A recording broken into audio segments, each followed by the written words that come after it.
Vayamos al momento de acercándose al secuestro, sí. ¿No?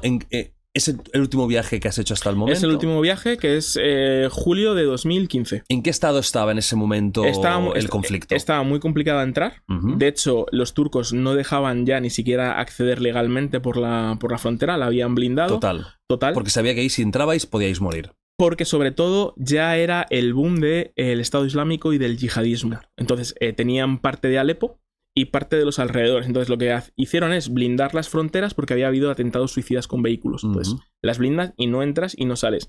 Aún así, López, Ángel y yo, que éramos los 3 periodistas españoles, queríamos hacer un documental sobre los cascos blancos, porque habíamos empezado a hacerlo en mayo y junio del 14. Teníamos material gráfico, pero era para hacer un corto documental muy pequeñito y queríamos hacer algo más grande y necesitábamos entrar.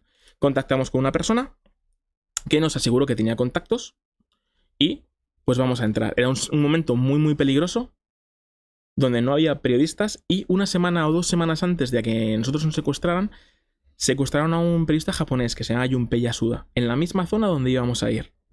Valoramos y dijimos, si siempre hemos entrado y siempre hemos salido, porque esta vez va a ser diferente. Y fuimos para adelante. Contactamos con Usama, que era un traductor que no había trabajado nunca con nosotros, pero que teníamos relación porque había trabajado con otros compañeros. Y dijimos, pues vamos para adelante. Y efectivamente fuimos a Alepo y a los 3 días nos secuestraron. O sea, os infiltráis. Sí, entramos ilegalmente. Ilegalmente. Sí, cruzamos una frontera ilegalmente, sí, entre Turquía y Siria. ¿Estáis en Alepo? Llegamos a Alepo. Y llegamos a entablar relación con los cascos blancos para decirles que les íbamos a grabar. ¿Qué eran los cascos? ¿O son los cascos blancos? Era como la protección civil que podemos tener en España. Entonces, cuando había un bombardeo, era personal sanitario que iba al bombardeo a intentar sacar pues, cadáveres en muchas ocasiones o intentar rescatar personas debajo de los escombros. También iba por los barrios dándoles agua a la gente, repartiendo comida, entonces era un poco ayuda humanitaria, entonces hacían un curro bastante potente, sobre todo a nivel gráfico. Entonces apostamos por ese reportaje. Hicimos también una entrevista con un comandante de una unidad militar siria, rebelde, que incluso nos llegó a ofrecer protección militar. A 1.200 euros el día. Y claro, le dijimos, vale, 1.200 euros el día. Cobramos, sí, facturamos $150 por reportaje, entre López y yo. Es decir, esto es que no te lo podemos alquilar ni por horas. Entonces, obviamente, prescindimos de la escolta armada. Y a los 3 días nos secuestraron. ¿Y cómo? Vamos paso a paso. Vale. ¿Dónde estabais? Estábamos haciendo un reportaje en la ciudad vieja de Alepo, porque como había ido muchas veces, siempre entraba y cuando hacía un reportaje, o cuando entraba en Alepo, hacía siempre el mismo reportaje, que era visitar a unos cristianos que estaban en una especie de residencia para personas muy mayores. O sea, que ya te conocían, digamos. Sí, habíamos estado muchas veces. Entonces, vimos la evolución, ¿no? De cómo eran 20 y tantos, a cómo eran 10, a cómo quedaban 3 la última vez que entramos. Entonces, mucha de la gente que habíamos entrevistado, pues habían asesinado. Entonces, bueno, pues era la evolución de seguir la historia. Estuvimos con ellos y en un momento dado le digo a Usama, que era el traductor, que queremos hacer un reportaje de la ciudad vieja de Alepo. Es patrimonio de la humanidad, ¿no? Es la 3ª ciudad más antigua habitada por el ser humano. 7.000 años de historia. Entonces nos dice que nos va a llevar, que nos va a enseñar pues la mezquita Omeya, el zoco, etcétera, etcétera. Y en un momento dado, ya íbamos en coche, el conductor, que era amigo de Usama, saca la cabeza por la ventanilla. En ese momento dices, pues no sé qué cosa más rara, ¿no? En vez de mirar por el retrovisor, el tipo saca la ventanilla. ¿Qué ocurre? Estaba marcando el coche a la unidad militar con la que había quedado. Entonces, de la nada, estaba parada una furgoneta, arranca, nos cierra el paso y de la parte de atrás se bajan 5 o 6 hombres armados, vestidos de yihadistas, como hemos visto en los vídeos que subían ellos, con capuchas, con Kalashnikov, y empiezan a pegar gritos. Yo estaba en el asiento de atrás, justo en el medio, ¿vale? A mi derecha estaba Ángel, a mi izquierda estaba López, y es, hostia, le hemos cagado. O sea, en ese momento sabes que te han secuestrado. ¿Ves? Ya. Sí, lo sabes porque, o sea, te han cortado el paso, se han bajado hombres armados, se empiezan a pegar gritos con armas y dices, hostia, que la hemos cagado. Entonces, sacan al conductor, a Hamza, sacan a Usama, se cae al suelo, o sea, parecía Figo cuando jugaba en el Madrid, le tocaba así, iba al suelo y dices, hostia. O sea, que era teatro. Sí, claro, en ese momento no, porque claro, no lo sabes, pero luego con los años era teatro puro y duro. O sea, os traicionaron. Sí. Sacan a López, sacan a Ángel y yo me quedo solo en el coche. Y en un momento dado, hago así, miro para mi derecha y digo, hostia, si me salgo aquí a correr, lo mismo no me pillan. Claro, pero es, ¿y si me disparan? Y sobre todo somos 3, nos hemos ido 3, volvemos 3. Entonces no te haces nada, levantas las manos, sales, te esposan, te ponen una capucha y te meten dentro de la furgoneta y arrancan. ¿Fueron violentos o ni hacía falta? No. Nosotros no nos resistimos. No. O sea, sí que hubo empujones y eso, pero... O sea, yo no me iba a resistir. Entonces arrancan con los 3 periodistas y los 2 sirios. Y claro, yo pensaba, ¿he visto algún logotipo? Porque claro, sabíamos que había 2 grandes grupos, Al-Qaeda y Estado Islámico. Si nos cogía Estado Islámico estábamos muertos. Porque ya no había posibilidad de salir. Porque 100%. ya ejecutaban periodistas. Desde agosto del 14, un año antes, ya ejecutaban periodistas. Entonces, ¿puede ser Al-Qaeda? No lo sé, no he visto ningún distintivo, pero es que también puede ser unidades pequeñas que son de su padre y su madre y al final te venden al mejor postor, que es mucho más peligroso. Arrancamos, nos llevan y después de X kilómetros en la furgoneta, paran en una especie de nave industrial abandonada donde había muchos más soldados, tenían sus furgonetas, etcétera, etcétera. Entonces, bajan a López, bajan a Ángel y yo soy el siguiente periodista que baja. Entonces, me quitan las pulseras, siempre llevo 7, es mi número de la suerte. Me las quitan todas, me quitan el reloj, la cartera, el pasaporte, las cámaras, la mochila y me llevan a una celda donde estaban mis 2 compañeros. ¿Vale? Es una celda normal y corriente donde había varios colchones, una botella de agua y el Corán. O sea, como una celda de prisión. De prisión, normal. Sí, prisión, más o menos, sí. Entonces éramos los 3 en silencio. Al rato entra Usama, el traductor. Se sienta en el suelo, Ángel se acerca, le dice, Usama, habla con ellos, diles quiénes somos, que hemos estado el día anterior haciendo un reportaje con un comandante de una unidad militar. La respuesta de Usama es, ahora no es el momento. Y dice eso. Vale, pues... Cuando tú consideres, hermano, o sea, no tenemos prisa. Y al rato entra el conductor. El tipo entraba descojonándose. ¿El conductor? Sí, descojonándose. Se sentó al lado de López y mía.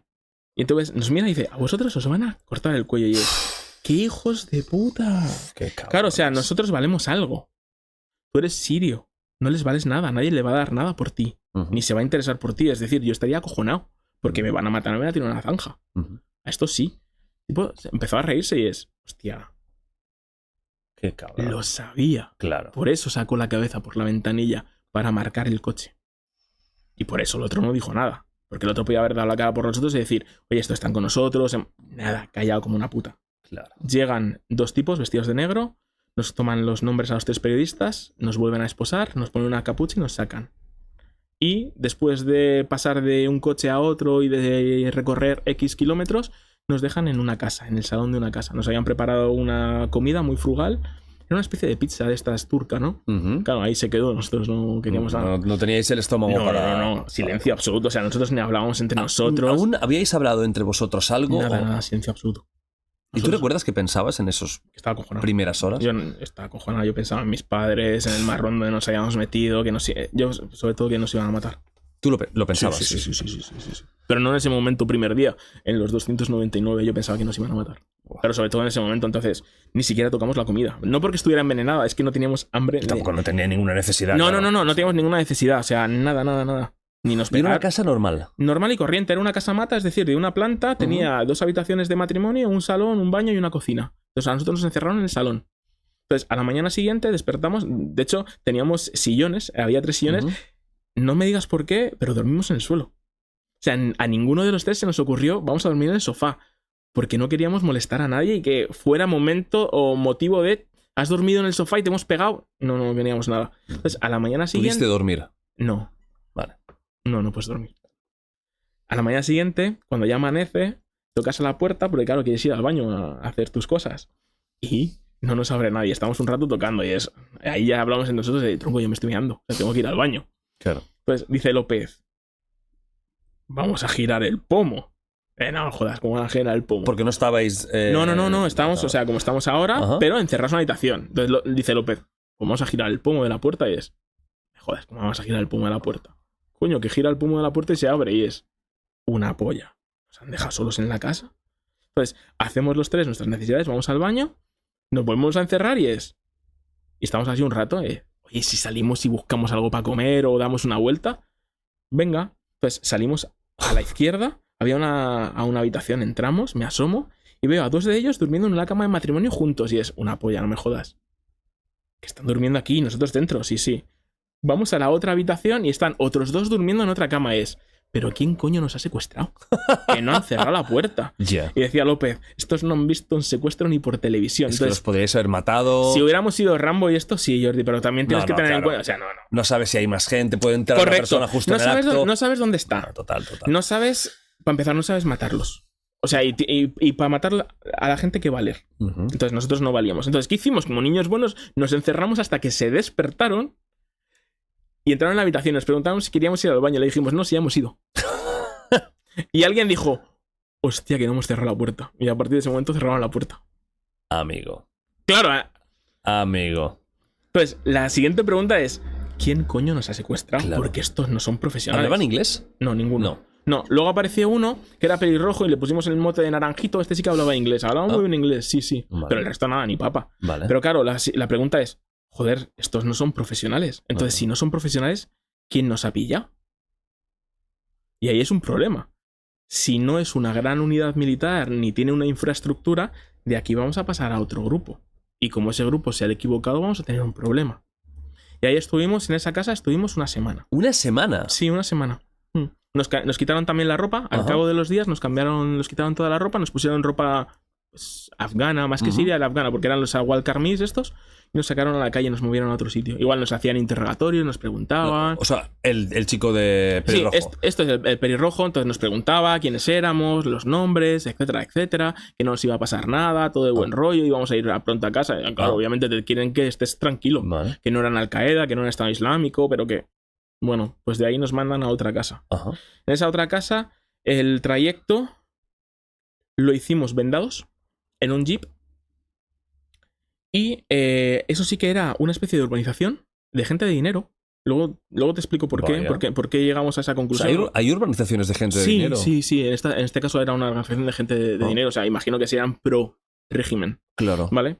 Entonces, era una organización de gente de pasta, tipo La Moraleja, una cosa de estas. Vaya, estoy flipando. Sí. Entonces, entramos en la casa, era un chalet, y nos meten en el sótano. ¿Por qué es una casa de dinero? Porque en el sótano, cuando llegas, te encuentras con una especie de bodega y una piscina dentro, interior. ¿Una piscina interior dentro de una bodega? Climatizada, sí. Entonces, ¿qué hacen? Nos meten en el baño de la piscina.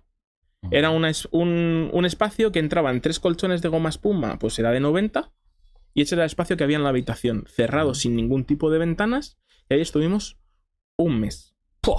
¿Vale? Entonces, claro, acojonados. Y cambiaron a los guardias por otros nuevos. Un mes encerrados en esa pequeña... Sí, hacía un calor que flipas, O sea, en Siria normalmente hace calor, pero claro, tienes que tener en cuenta que estamos en un sitio con una piscina climatizada que ya de por sí hace calor, sin ningún tipo de ventilación, 3 personas adultas, encerrados todo el día en un país que a lo mejor en verano que puede hacer 45, 50 grados, o sea, de aquí hacía un calor del infierno. ¿Y os venían a hablar? Nos venían de vez en cuando. Normalmente venían a interrogar, a preguntar siempre lo mismo. Por lo tanto, es importante no cambiarles nunca el discurso porque si no te van a pillar. Entonces siempre decíamos lo mismo. O sea, siempre decíamos la verdad. También de vez en cuando venía el jefe, eran tres carceleros. Yo les puse el mote de Pincho, Mochilo y Gazpacho, ¿no? De los fruitis, ¿no? Porque el jefe era muy gordo con las gafotas y luego los otros dos eran pequeñitos como Pincho y Mochilo. Digo, pues eso. Entonces nos referíamos a ellos como Pincho, Mochilo y Gazpacho. Entonces, Gazpacho, que era el jefe, venía a hablar con nosotros para que nos convirtiéramos en el Islam, nos ponía vídeos, que íbamos a ir mucho mejor siendo musulmanes. Y es, hostia, qué coñazo. Pero bueno, yo que sé. ¿Y os pensabais en decirle que sí para seguirle el rollo? No, en ningún momento. Decir, mira, sí, no. ¿Para qué? O sea, no tiene sentido. O sea, no nos han secuestrado porque somos cristianos. O sea, nos han secuestrado porque somos periodistas y nos han pillado en un sitio donde no teníamos que estar. Ya está. O sea, no nos iban a liberar por habernos convertido al Islam. O sea, y ahí estuvimos un mes.